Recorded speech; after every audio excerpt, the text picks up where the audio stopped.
Come to the show. We about to chop it up. Come to the show. We got some things we can talk about. Come to the show. We about to chop it up. Come to the show. We got some things we can talk about. Chop it up. Chop, chop, chop, chop, chop it up. Chop. We got some things we can talk about. Chop it up. Chop, chop, chop, chop it up. Chop it up. Chop. We got some things we can talk about. Come to the show. We about to chop it up. Come to the show. We got some things we can talk about. Come to the show. We about to chop it up. Come to the show. We got some things we can talk about. Chop it up.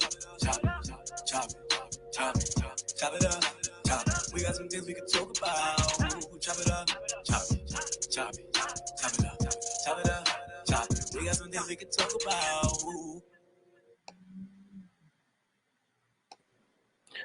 Welcome to this edition of the Chop Shop. And as always, we are honored that God gives us the privilege to bring the voices of Baltimore, the voices of Baltimore's issues to the people tonight. So we first and foremost give glory to God for the opportunity. I'm your host, Pastor Marvin McKinstry Jr. And as always, I'm rocking with my right hand and my left hand. He's my main man, Shaka Pitts on the ones and twos, behind the scenes, making the magic happen. All right. We wanted to be able to dedicate as much time as we could in the confines of what we gave to our guests tonight. So there are a few things we're not going to do tonight, but as always, we want to make a special dedication. And tonight we are going to dedicate our session to the great, the late Elijah Cummings. Elijah Cummings served in the Congress from 1996 up to his passing last year on October 17th, 2019, and he spent another 13 years as a member of the House of Delegates. He's known not only as a politician, but he's also known as a champion for the people and a civil rights advocate. So we want to just say tonight, as we dedicate this show to this great man who served his community and served the 7th District for all of those years, that we love and appreciate you.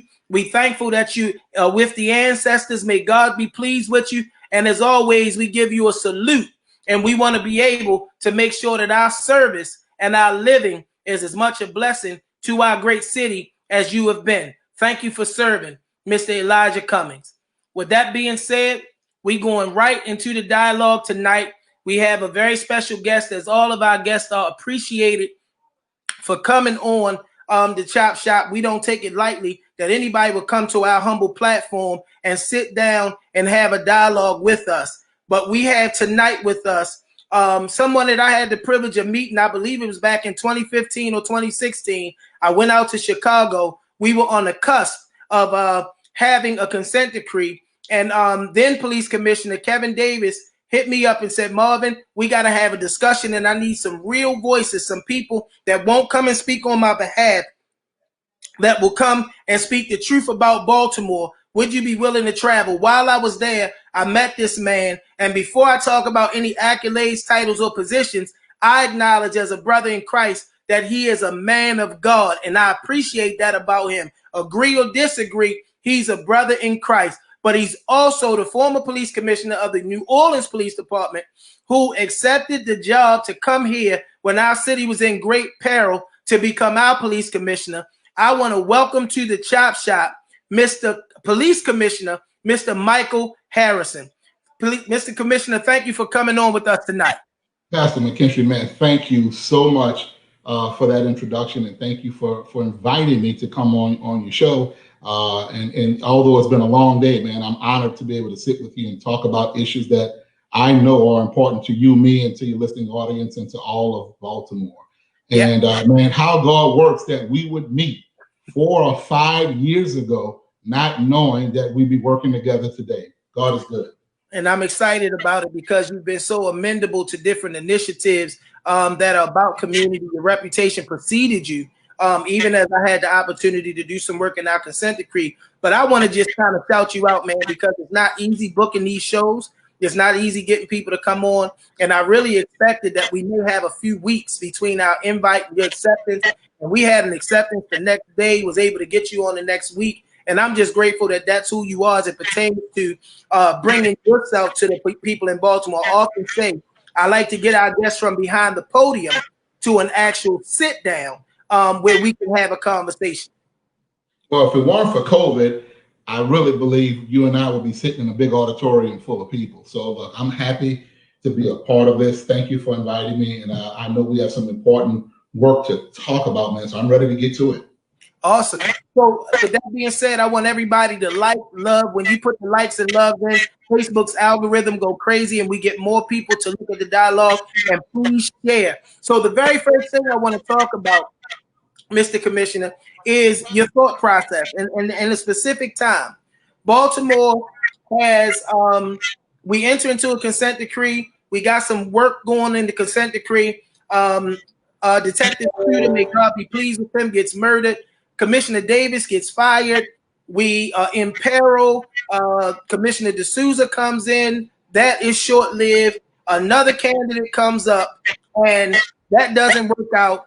And somehow you, at that time, and I want to know what your thought process was, agree to come and take this job in our city while things are in peril.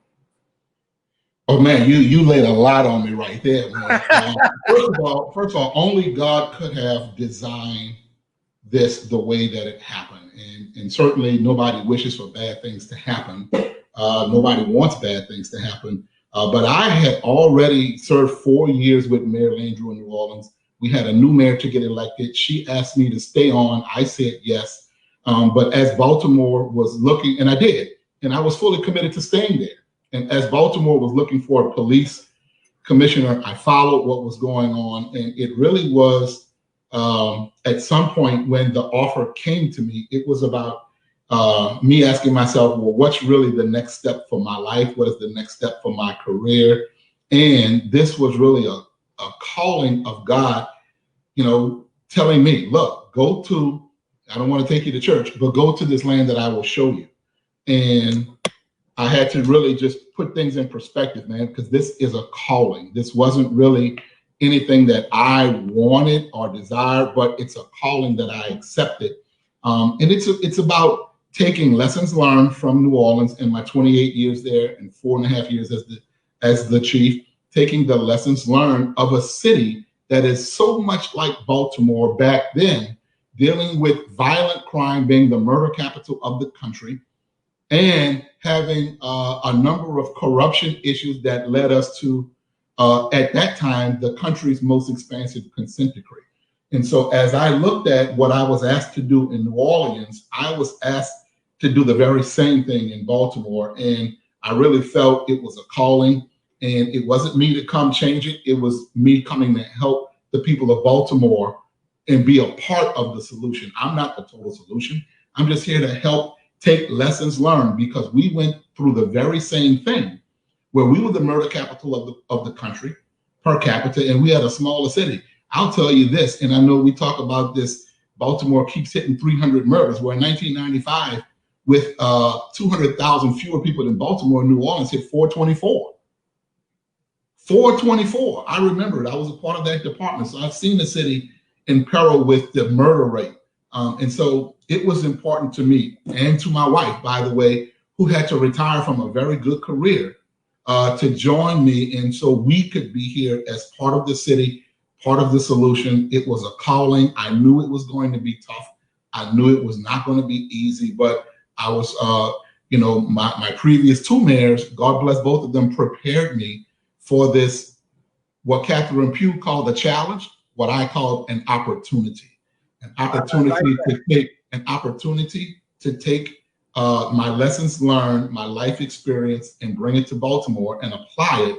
Although the politics are different, the culture is different, people are the same. People want the same thing. They want safe neighborhoods. They want safe, good schools to send their children to. They want clean water, food to eat, and opportunities, and they just want to have a wonderful life and safety. But now, the police department was in a position that New Orleans was in. You know, when the DOJ did its investigation in New Orleans, they called New Orleans, and this is a quote, the most troubled department in America.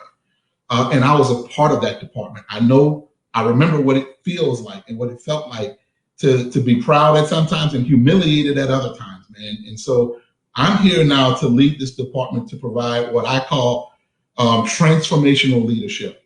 And I follow a model called accountability-driven leadership. We are fixing our department to turn it into a department that can perform well, that can perform with great accountability, great transparency, be accountable to itself, but accountable to the citizenry. And I'm here to do that because we're in a consent decree, but we have to fix this violent crime problem at the very same time. And people think it can't be done. It absolutely can. It just takes a little time and a lot of hard work. I love the fact that you said what our former mayor called a challenge, you saw as an opportunity. I want to take you back to Chicago because I remember being a little younger in life and younger in the work. I had came to police reform because of my youth advocacy. And it kind of thrusted me into that place. So it was a lot of learning going on. And I remember we had LAPD represented by commissioners. We had NYPD. We had then Superintendent Johnson. We had Baltimore, and we had you from New Orleans. And I remember specifically as the dialogue was going on, you were the last one to present. And when you got up, your tone about everything to do with the consent decree was about possibility. And Ganesha Martin is checked in tonight. She said you need to tell the truth and let them know you came in because she made you come. And she was there with us. And I just remember at that time, you didn't talk like the other leadership. You had such an optimism. And then the storied work that was accomplished in New Orleans, when I asked Ganesha and others about you, was kind of how they responded to me. Well, first of all, God bless you. She's my good friend, and it's amazing how friends and family will take credit for your life, man. And so I will let her take that credit. That's all fine. But I brought a different perspective. I was asked to come to Chicago so that I could share with both Kevin Davis and Eddie Johnson in Chicago the experiences I was having in New Orleans, having been the chief in the city of a major consent decree, and now 2 cities about to embark upon a consent decree. I needed to make them know what they were in store for and what kind of heavy lift it was going to be and what kind of leadership team they were going to need and the kind of tenacity they were going to have to see it through, especially in those 2 cities that both deal with violent crime. See, it's one thing to have a department in the consent decree and you're not having to deal with the highest murder rate. Both of those cities were dealing with that, just like New Orleans was. But you have a political environment where some of them say they support it, some of them say, and they really mean it, some say they support it, but they really don't. And you have to navigate those waters, navigate the political environment because there are multiple stakeholders. I am hired by the mayor, I report to the mayor, but guess what? In a consent decree, there's another stakeholder called the Department of Justice. There's one called the federal judge. There's one called the monitoring team. And the penalty for not being in compliance could be contempt of court, which means the police chief can actually go to prison if you don't comply. So I wanted to make sure they knew it was a level of seriousness they had never seen, and they needed to know what it is they were going into. But it's about a level of accountability, and anybody who is on the team that it can't bring that level of accountability has to be removed from the team, because that leader needs to have a solid team of people who buy into it, who believe that it can be done. I don't need any naysayers, any detractors, any people with weak faith and no faith, or people that just want to challenge mine around me while we're trying to do this almost impossible thing. And so I wanted to make sure we brought that message and they knew exactly what they're getting into and what I had been a part of for a few years. That's awesome. I want to first of all tell you that anytime that the preach raises up in you or you get ready to take us to church, we unapologetically believers on here. You ain't got to apologize for that. So before we get into the nuts and bolts of things like the consent decree or crime, you and I have had few conversations, and I've seen you in a few areas where you are unapologetic about the necessity of healing that needs to take place. I'm a firm believer, as someone whose negative interactions with police started very young. I'm very proud of where God has brought me. My testimony is one where growing up in the community I grew up in, I dived into negativity with both feet. and God has redeemed me. And it took for me to be 40 years old to meet a then Major Cherie Briscoe, who opened me up to the humanity of people who wear the police uniform. And from then, my life has been dedicated, or my work in policing has been dedicated towards healing. Talk to us about the healing, and more specifically, what it looks like to you as a commissioner to see your city celebrated for the way that your officers and our citizens handled this latest uprising. Well, it's got to be healing, man. And what you saw was a tale of two times. You saw in 2015 what Baltimore went through with the uprisings after the death and killing of Freddie Gray. What you see is a different department. Because of all of that, we have now trained all of our members in the appropriate way to handle with First Amendment and mass demonstrations and protests. And we've equipped our department and our members with the appropriate equipment to be able to handle that. And so because of the consent decree, that was a big thing that happened that made its way into the consent decree. And we were forced to get better at handling that. What you saw 5 years later was a department that was much better trained, not perfect, but much better trained, well equipped, and well managed during these times. And our leadership team really managed as well. And you saw the police officers, in spite of the highest levels of aggression, have great restraint, show great professionalism, tolerance, and acceptance. And we even facilitated protests. We allowed and helped people to protest, not just stood in the way and kept them safe, but facilitated it. And you saw a very different department. But part two of that is you saw citizens in the crowd working with police, helping to keep the peace and helping to keep the crowds calm and safe, and really self-policing themselves in a crowd. And that partnership means, number one, that people have a different view of the police, which means the relationship is somewhat better, and people have a different view of themselves than they did 5 years ago. And they help keep it. So I give a lot of credit to the department that did a much better job this time around than in 4 or 5 years ago. But the members of the community who were with us on those front lines, too many to name, but they were faith leaders, they were activists, they were community leaders from all walks of life, all out there self-policing. That shows that there is a different relationship with the police that's not perfect, but much better than it was. And it shows that the department has come a long way. Now, we have a long way to go, but that's a sign that we are evolving into the department, Pastor, that you maybe think we should be. We know we have a long way to go, but that's one sign that we're making progress.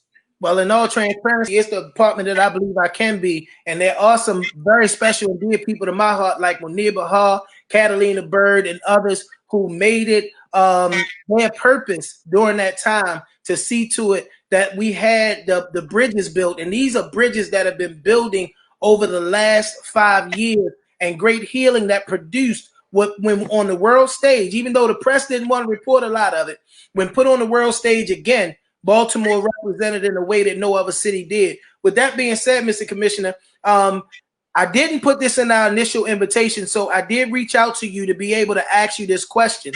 And we don't expect you to get into the nuts and bolts of an ongoing investigation. How does this healing, the relationship, and the building of public trust take a hit when you have a situation like the BPD sergeant? Our prayers are with him and the colleagues that is now sitting in the Baltimore County Detention Center facing charges that are really strong charges. How do you feel that hinders or hurts the progress that we're making in public trust? So those things always, in my opinion, set us back a little bit because we've made great strides. But the thing I have to always preach to my members of my department and to the members of the community, every opportunity I get to speak publicly, is number one, the difference between bad and feeling bad. They're very different. What I saw and what they are accused of is very, very bad. Because we've made strides, and I can't get into the merits of the case, there's an arrest, there's an ongoing investigation. I have expressed both my anger and my disappointment and displeasure to the members of our department, to the members of that division, for what has been alleged and what's under investigation. It speaks to what's called organizational behavior and organizational culture. The consent decree and my move to Baltimore is to help change the culture of the Baltimore Police Department and the culture of the Baltimore community at large. And if you look in my crime plan, there's 7 core components on the second and third page that I talk about.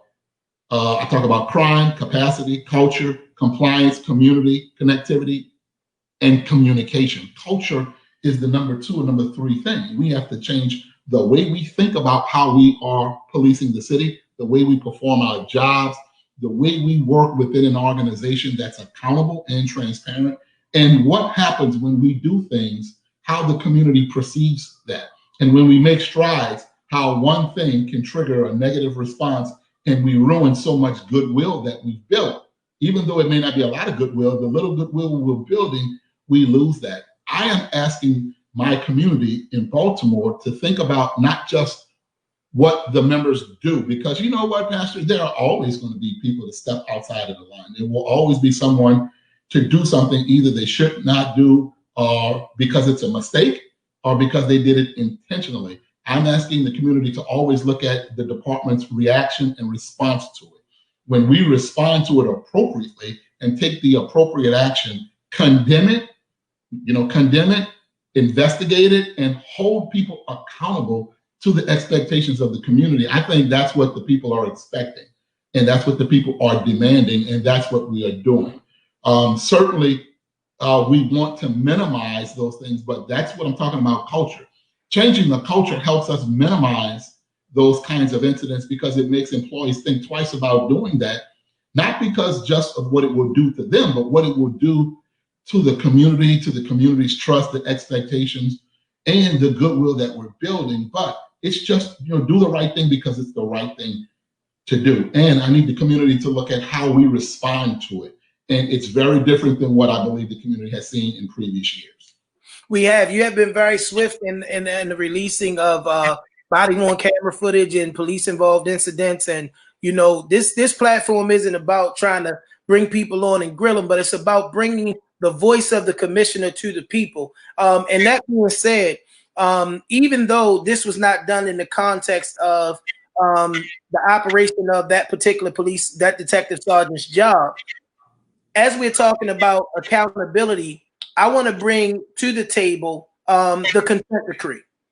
I've talked to and worked with a few of the commissioners, going back to Kevin Davis and even with Commissioner D'Souza about it, but I've never really had the chance because we've talked more about things that bring healing and been in spaces that are working towards the healing of the relationships. But talk to me about, because you talked about consent decrees, but about Baltimore's specific consent decree and how you feel about the progress that is being made and what challenges may exist. Well, first of all, thank you. Baltimore's consent decree, it's a 5-year consent decree. We're in year 3. It will take longer than 5 years. Because there's a whole year without permanent leadership where we were looking for a police commissioner and we built policies, but year one was about policy creation, and year 2 was about training. And now we're in implementation, but still training. So we have now created all new policies. They have been approved by the monitoring team and the Department of Justice. Just about all of them have been completed. We've trained our department in 2 main areas. One is the national best practice use of force, which is the main core component of why we're in the consent decree. We trained all 2,500 of our sworn officers in use of force last year in October, November, and December. We started in now stops, searches, and arrests, teaching officers about the constitutional way to stop people, the way we make arrests, and the way we conduct searches. We got about a third through it, or more than a third through the 2,500, and we had to stop because of COVID, because we couldn't bring people in the classrooms at the academy the way we used to do it. And we're working to resume that starting in early August on stop, searches, and arrests. And then we created the first ever city's comprehensive community policing plan, which is a major part of the department. And the major function of this consent decree is to transform this department out of the warrior model mentality and transition into the guardian model mentality, where we are the guardians of the community. And so it is not so much how many bad guys we can catch, but rather how can we police and protect the community and prevent as much crime as we can and still hold people accountable who commit crime in a constitutional way and build relationships at the same time. There is a way to do it because it's been done in many of the departments. And I just refuse to believe that Baltimore can't do it. I absolutely know that we can. It's about changing the culture and the way officers think. 30 years ago when I started, yeah, people say I came on this job to catch bad guys. Well, we came on this job to serve and protect, and to prevent crimes and to prevent victimization and to prevent harm being done to people. Yes, we will apprehend people who commit crime, but that's not our only function. And we only can arrive at apprehending people with the help of the community. But the past model has destroyed that trust. Now we're working to rebuild it. So this consent decree is really a wholesale makeover. It's like these shows on TV you see where they make a house over or make a building over. We're making the police department over. It's the next best thing, Pastor, to firing all 3,000 people and hiring 3,000 new people. We're changing every policy and all training and all performance metrics to something very different than was before, and we have to hold people accountable to the new model. So though we can't fire everybody, that's not optimal. We can retrain. We can hire and retrain everybody and hold them to a different standard. So as a part of the consent decree process, I had the privilege for the better part of its existence being the chairperson of the Civilian Oversight Task Force. I had, New Orleans had a very aggressive and progressive system of civilian oversight. This is another conversation that you and I have never had the opportunity to have, but with civilian oversight being a hot button topic, whether it pertains to legislation, to the consent decree, you mind talking to us a little bit about where you are as it pertains to civilian oversight?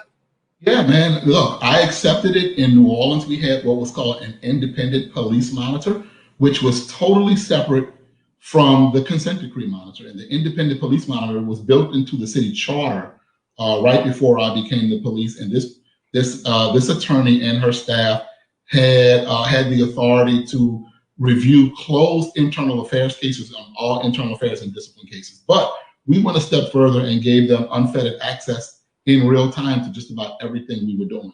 Here in Baltimore, on our civilian review, we have a civilian review board, but we also have now, because of legislation, civilians that are going to be on our police trial boards. 2 civilians will join 3 members of the department for a 5-person trial board who will hear those disciplinary cases that are sent to trial boards because the officer wanted to have some due process. Instead of it just being an officer-led board, it's going to have 2 civilians on it. And we're in the process of training more than 60 professionals from around the city from all walks of life to join us in that. But look, I welcome civilian oversight.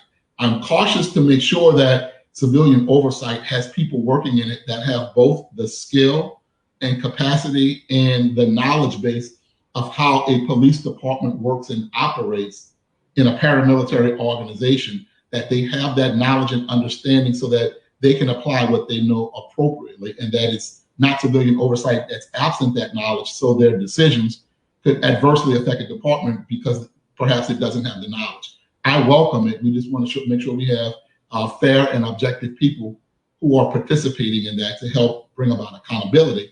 Because to me, accountability without transparency is not accountability at all. Well, one of the things that I know about, and I had the opportunity when we were at CRL to talk a little bit about this. I actually posed the question to you, put you on the spot, and you told me my question was loaded. Well, I want to send that loaded question at you again as it pertains to, the upcoming legislative sessions and things of that nature. We know that there's some legislative hindrances, and what a lot of people may not know is those hindrances are not just a hindrance to what the citizens want in policing. A lot of times it's a hindrance to what you as the chief administrator may want. And when we talk about the FOP, I'm not going to put you on the spot to have to say anything directly about the Fraternal Order Police. We know that Leobra and some other things literally make it difficult to do certain measures and levels of accountability. With the upcoming legislative session and legislation moving forward, one of the things that I said and I'll be totally honest, when I saw was the progress of our city. I thought how awesome it would be to now have police advocating against a lot of the legislative things that hinder some of the healing that we want to see. How do you feel about the legislative process as it pertains to trying to move this Baltimore Police Department forward? Well, you know, last year when I first became the commissioner, I was in front of the legislation and legislators talking about the need for me to have the authority, autonomy to be able to make executive decisions swiftly when things are brought to my attention.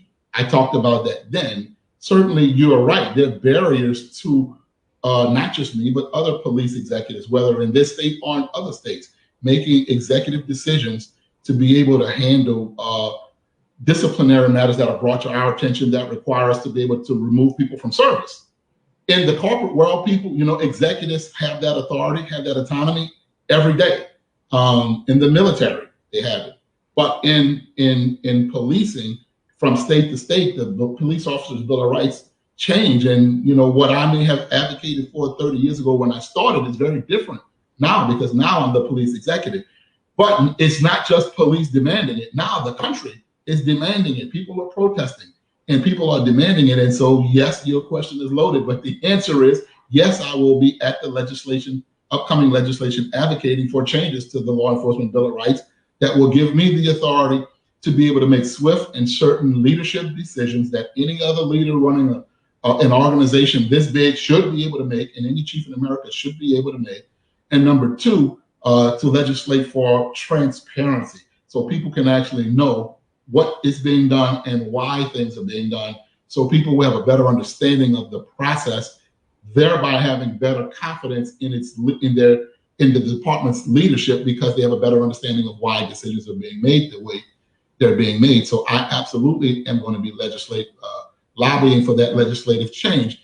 First of all, here's the thing, it doesn't take away, in my maturity, I know now, it doesn't take away any authority from any police officer doing their fair, just duty. They can still perform their duty the same way.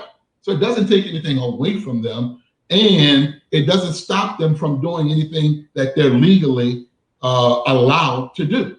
It only gives leadership the authority to be able to make those command decisions, to remove people and to allow for transparency, to keep the public informed of my decisions. Thank you so much for that. And I kind of really got a lot of the consent decree stuff and all of that sort of thing out of the way, because I wanted us to be able to have ample time to deal with something that I believe citizens and police mutually agree is probably the biggest of all problems in Baltimore, and that's the loss of life due to murder. Can you talk to us just from the perspective of being the chief administrator in BPD's efforts and we're going to kind of go a little bit organic off of this question, but BPD's efforts to try and combat the murder rate that we have here in Baltimore? Pastor, you asked a very dynamic question that's deep rooted. I'm happy to talk about it. I was on another talk radio show this morning, and media outlets around the city constantly talking about that. Because the department is doing much better reducing overall crime, we still struggle with murder. And the thing I find very unique about Baltimore is that people use the word murder and the word crime synonymously and interchangeably. That is not correct. Though murder is a crime, it has its own murder rate, and we have an overall crime rate.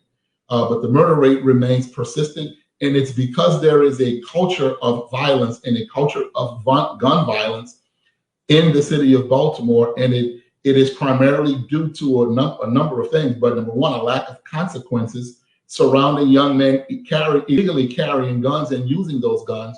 But it's the result of a lot of good things that could be done, but are done in silos that are not working well together.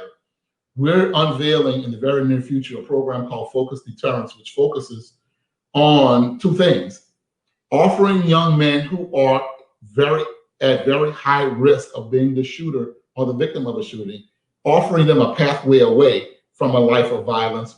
And for those who just don't choose well, we have to have enforcement against them.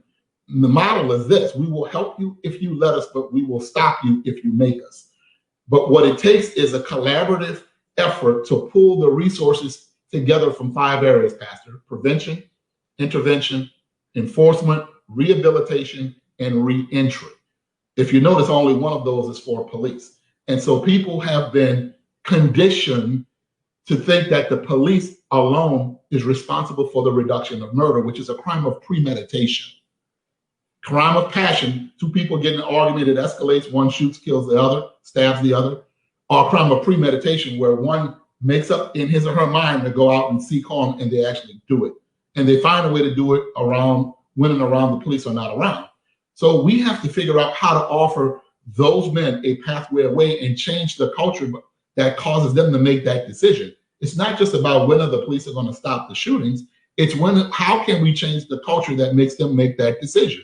That's what I've been saying. That's what we're focused on. So it's not excuse making. It is because we have to do a much better job at many things. The police department has to do a much better job at many things. That's why I focus so heavily with having a great relationship professionally and personally with the state's attorney. And there's oversight and there's quality assurance to make sure our cases get in and stay in, and we don't make mistakes that get the cases kicked out, thereby allowing people to have the revolving door and the perpetrators keep committing the same crime over and over. We have to fix that. We have to fix the way we work with community to get information to solve cases. We have to do a better job at all of that, but we have to have consequences, both certain and swift. Notice I didn't say severe. It's not the severity of the punishment. It's the swiftness and certainty of the punishment that changes the mind of the person looking to pull that trigger. Pastor, it is when a trigger is pulled, the decision to pull that trigger is not made when that trigger is pulled. The decision to pull that trigger is made when that young man walks out of that door with the gun. Even if it's 10 hours later, he made the decision 10 hours earlier that if he needed to pull the trigger, he would. So we have to change the culture there that makes people make decisions. That's what focused deterrence, that's what it does. We were working on it all year last year. We were working on it this year. COVID slowed us down. We had a change in leadership, and now we're ready to unveil it. But it takes a comprehensive model, in addition to good police deployment, to really get at murder. While we deal with other crimes and reduce them, murder requires a very specific programmatic solution. That's how we did it in New Orleans. That's how Oakland did it. That's how Boston and Chicago did it. And that's how all the cities who reduced their murder rate did it, through comprehensive strategies in addition to just police deployment. And the community over time became reconditioned to know that it wasn't just a police response. It has to be a comprehensive response. All city agencies and all nonprofits working together. So we have that conversation, and it's something that I've been involved in a lot as we talk about the normal perspective of people to the reactive nature of policing versus the proactive nature of programs and others who may be able to get in front of some of the things that would come up. And you know that dialogue fuels this conversation, and what we're still with murder because we're gonna come back, but fuels the conversation around defunding or reallocating or redirecting priorities in funding as it pertains to police. And I wanted to be able to hear from you and the people to hear from you on your perspective concerning that. And you gave me the perfect segue as you talked about the need to get out in front of murder as opposed to always behind trying to chase down the crime once it's already happened. So I'm happy you asked that, man. I am neither scared or intimidated by the concept of defunding police.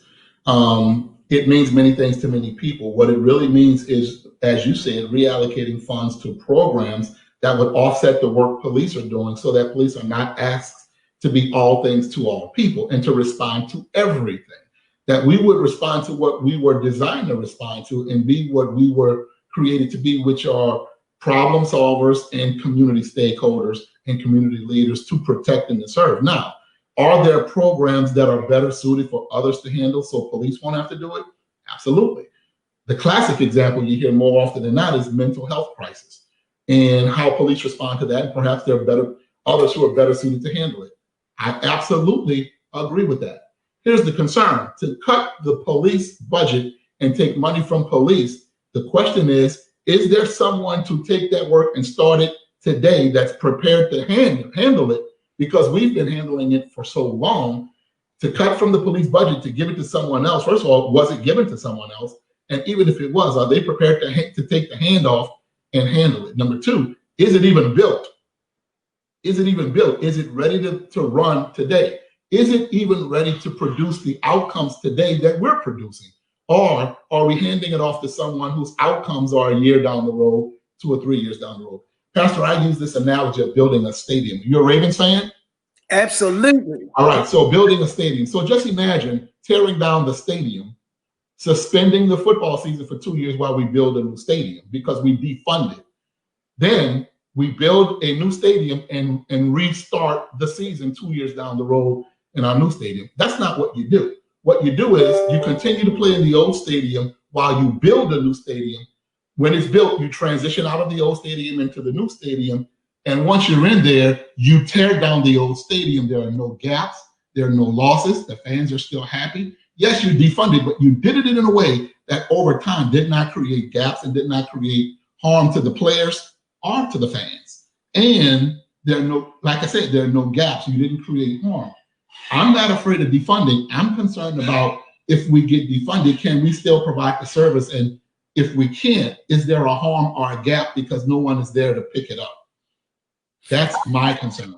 I had Maryland Vice President of the Fraternal Order of Police on, Mr. Clyde Boatwright, a childhood friend of mine who I have great respect for, and he had a similar dialogue. What I'm coming to is the understanding that the defund police conversation has to be a collective conversation that involves Baltimore Police Department, our politicians, and those who represent the community in the sense of advocacy for that, because it's becoming more and more real to me that with the great analogy that you used, it's going to need to be some bridges built in the process as we look for the reallocation of funds. And we know in a municipality like Baltimore, you can have the issue where one thing can drop and the other one can be picked up. My question is, are those conversations happening? And as a police administrator, would you see yourself, if those conversations are not happening,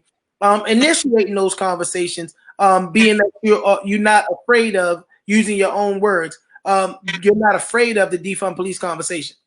I'm not afraid of it. And the conversation, Pastor, it happened, but it happened at a budget hearing. It did not happen prior to the hearing where I could have offered insight as to the potential unintended consequences, or what are what's going to be the side effects, or what do we see happening, or how will you provide service if we do this? That didn't happen beforehand. It happened, I was able to present on it in my own way at the hearing, but not in advance of the hearing. And so with you and others who are asking the question, I'm happily answering that question. The reality is, the people wanted it. People are protesting for it. It happened, and my leadership style makes me tell the people we will improvise, we will adapt, and we will overcome. We will get it done, and we will get it done. And now, what does that mean? It means that I no longer have some of the overtime dollars that I had to flex the department so that we can feel as if we're fully staffed, because we're not. We're several hundred officers short. That money, because it's not there, means that when there are events or things where I need to flex and have more officers because there are either crime problems or just big functions in the city, I now have to yank police officers out of districts and away from communities to staff it, because I no longer have the overtime dollars to pay for it through overtime, which is a negative consequence, negative unintended consequence. Wow, you learn so much, and it's always our goal and our focus here on the Chop Shop to make the show informative. Another question that I have: we are in a space of transition here in Baltimore.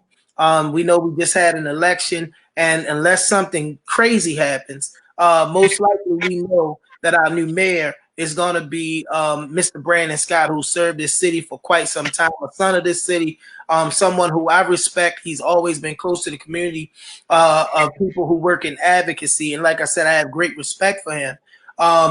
We know that whenever there's transition can affect the momentum or the forward progress of working efforts for things like the murder rate.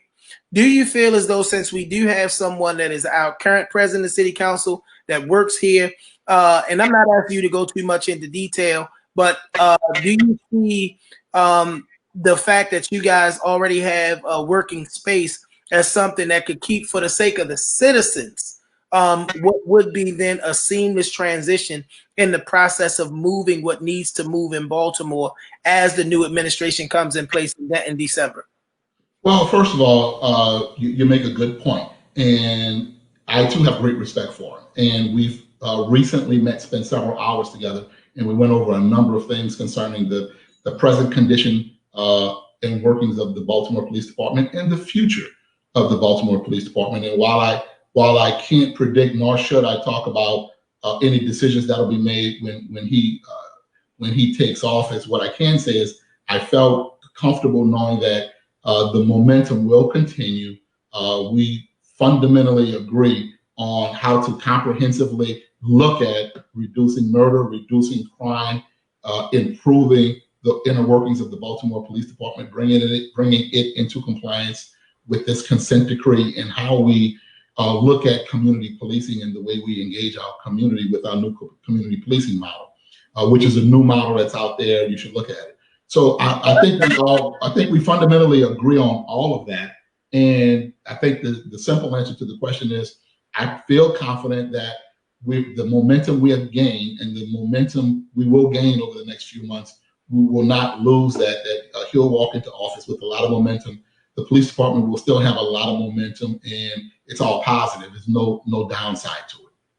Awesome. I think it's great for the people to be able to hear that. To the question of the murder, right? And you talked about the need for a good working relationship between the state's attorney's office and BPD. And you talked about it in the context of BPD being able to hand the state's attorney's office quality cases with quality investigation, so that we can get better outcomes. Can you talk about the court system's role in that? Because we know ultimate judgment is handed down by the judges on the bench and jury. And lastly, or the second part of that question, are there collective conversations, collective efforts, or anything that happens amongst BPD, the state's attorney's office, and the court system to improve where any holes or gaps are evident? Oh man, you're reading my mind. So I probably can't speak much about courts. And really, the police chief experience in me says that I probably shouldn't speak much about the state's attorney. What I should speak about is the Baltimore Police Department. Now, what I can say is what we did not know when I started is we did not know how well we were doing, and we did not know how poorly we were doing. There was poor, to me, communication and information sharing. So if we were doing poorly, we didn't even know it, and we were repeating the same mistakes over and over. If we were doing well, we didn't know it. And so we could have moved away from doing well because we didn't know we were doing well because of the lack of information sharing. So what I did in my crime plan, I put in there that I wanted to do something that I know worked well in New Orleans. I know a number of chiefs that do this, and this is like weekly case reviews, where we look at murders, shootings, and robberies of cases where we have an arrest or cases where we have a suspect. And we meet with prosecutors on a weekly basis to talk about the strengths and weaknesses of a case and what we need to do to make sure we bring the absolute best product to them.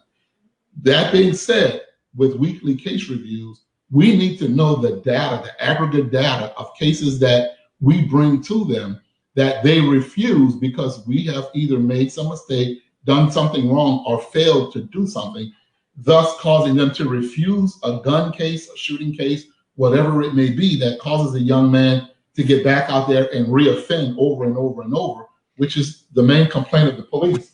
So I want to plug my computer up while I'm talking so that it doesn't go dead. So I put in a crime plan that we wanted to create that system of accountability, and the state's attorney agreed with that. And so what we did is we put into a memorandum of understanding, or contract, if you will, an agreement whereby we would have these weekly case reviews with our prosecutors and our detectives, and they would produce to us the aggregate data on how well we're doing on every case we bring in regarding guns, shootings, robberies, and homicide, so that if we mess up, we know it. Now, if we do that and we know the data because they're sharing it with us, we can course correct and self-correct ourselves, thereby putting us in a better position for our cases not to get dismissed by judges in courts, because we fixed the problem on the front end. So though I can't speak to the problem with courts, I can correct our problem and minimize the court issue down the road. That's awesome. My last question to you, because we got about 10 minutes before the time that we told you we would be letting you go tonight. And again, appreciate you for coming on.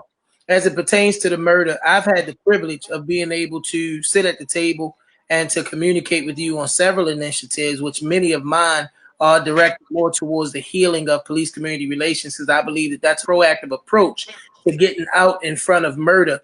But can you talk to the people, because you do have a very easygoing policy to taking meetings, and even accepting thoughtful ideas. And I know this because I've had to come before you with some things that we wanted to do to improve the city.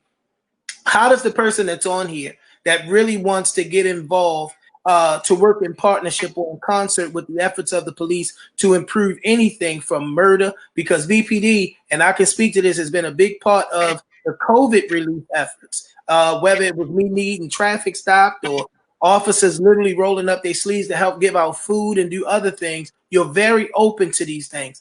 What do you encourage the person that may want to get, even if not directly to you, but wants to get to you and say, hey, I have a great idea, I want to be able to help specifically with this murder problem? What would you encourage them to do? Oh, first of all, anybody that has information about crimes should be able to call our Crime Stoppers at the Crime Stoppers tip line. You can find it on our website. I think it's 1-866-7 lockup. Please take advantage of that, because you can do that anonymously.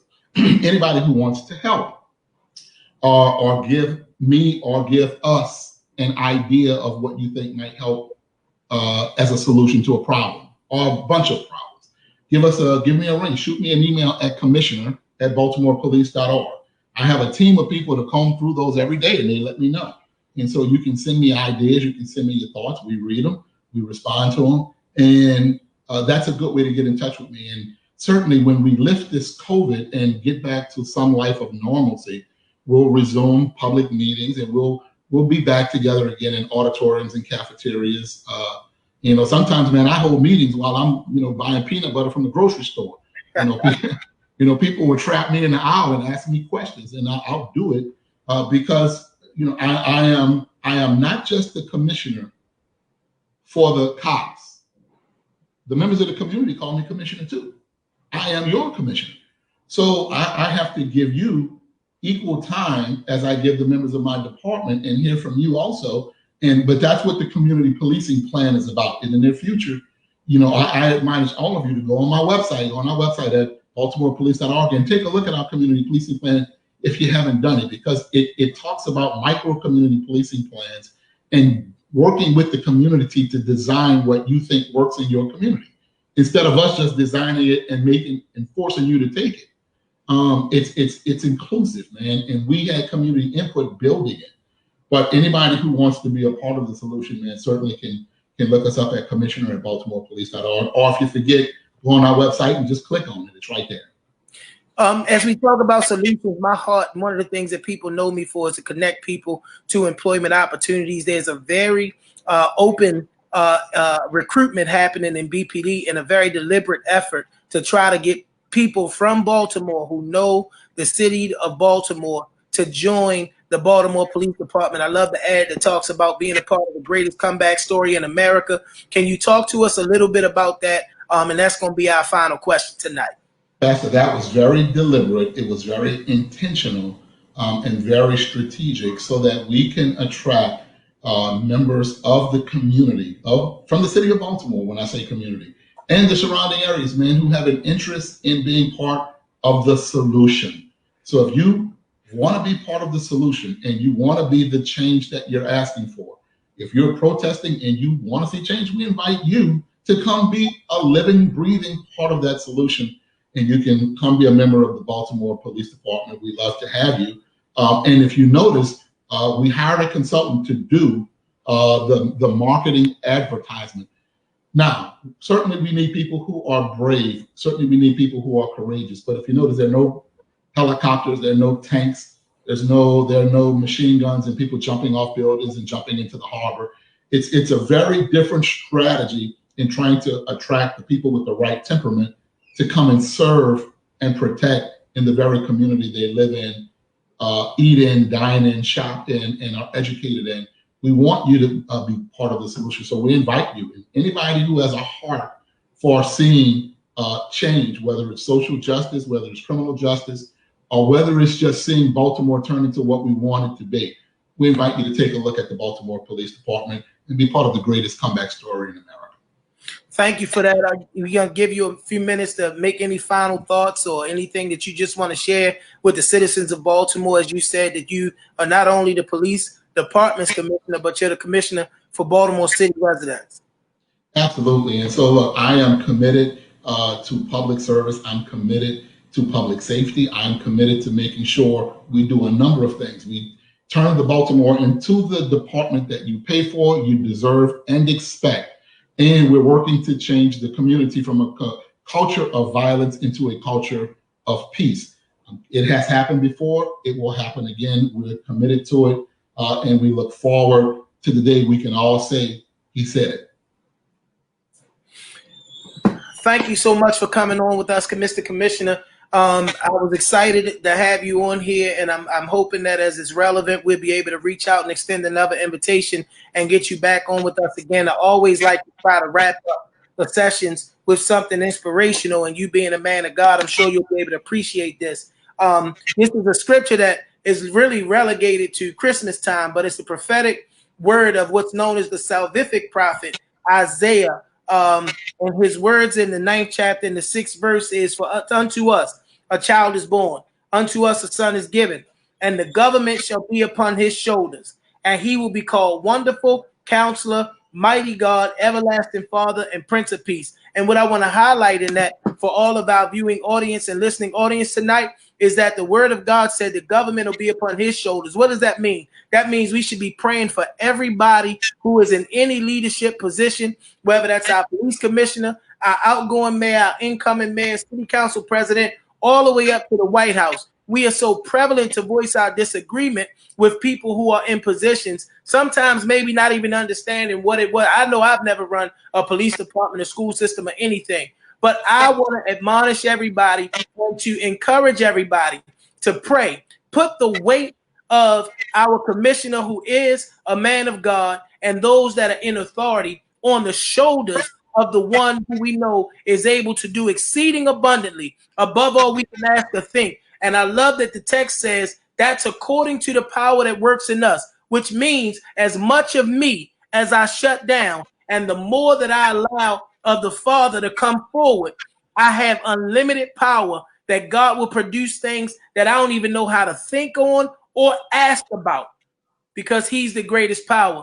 Mr. Commissioner, I thank you for coming on with us tonight. I'm excited about the work that we're committed to doing and any other opportunities that may come, because I do realize while complaining is always an option, rolling up our sleeves and getting into the work is something that's an option because your administration makes it available. And I want to encourage our listening audience tonight and our viewing audience tonight, become a part of the solution, whether it's working in your own community or whether it's reaching out to be a part of the ongoing and consistent efforts that work, connect community. One of the things we can get to tonight, and I should have pushed you to say it, you gave a great understanding of the difference between community policing and community engagement. And I love that you talk about that. Matter of fact, I'm going to let you close us out that way. And I only got 3 words that I'm going to have to say once we're done with this piece. Thank you for that. I look forward to the next time we are together. You can count on me when you call me and we set it up to talking again and talking to your listening audience. Community policing is a philosophy. It is a way of thinking. It is a way we think about how we engage in all that we do to build trust, to build relationships, and to repair relationships. Community engagement is how we interface with people at meetings, on the street corners, how the police approach, how we ask you questions, how you answer them, and how we communicate with one another.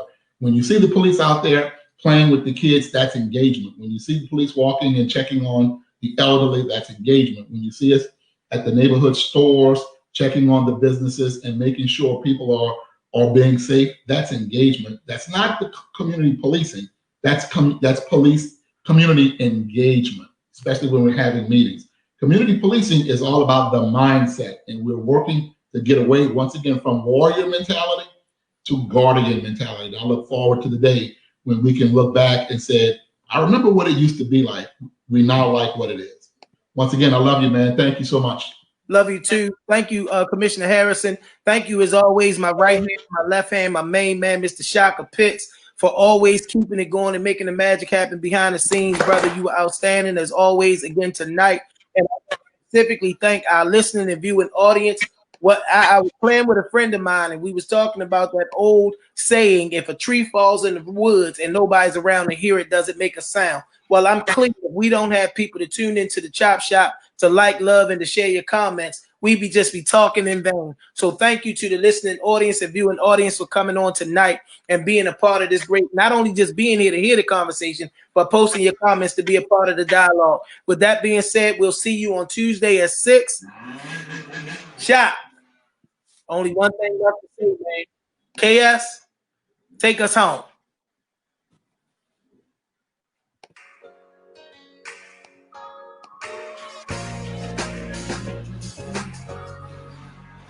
I can be more. There's nothing that I can achieve if I just believe. You can be more. You can make every dream a reality. We can be more. Be more, be more. Yeah. I can be more. I wake up every day and try to be more. I pray I be more. It's easy to achieve anything you believe. Like hold your head high. Girl, you got a reason to breathe. I see a rare mind. Boy, you got a reason to dream. Let's take flight. Give the children a reason to see redemption. We grow up in the jacks where it's evil and wicked. Where the people with success don't want to send you a visit. But we still finna make this life worth living. Now throw your hands to the sky if you feel it. Hey, throw your hands to the sky if you the realest. You got a vision. Let's put them pistols away and make sure the OGs keep the community safe. In the world where the ladies crying, the babies dying, I think we can create that space to make a way for the ladies to ride and make baby giants. Be more, believe, let's play. I'm so in love with life.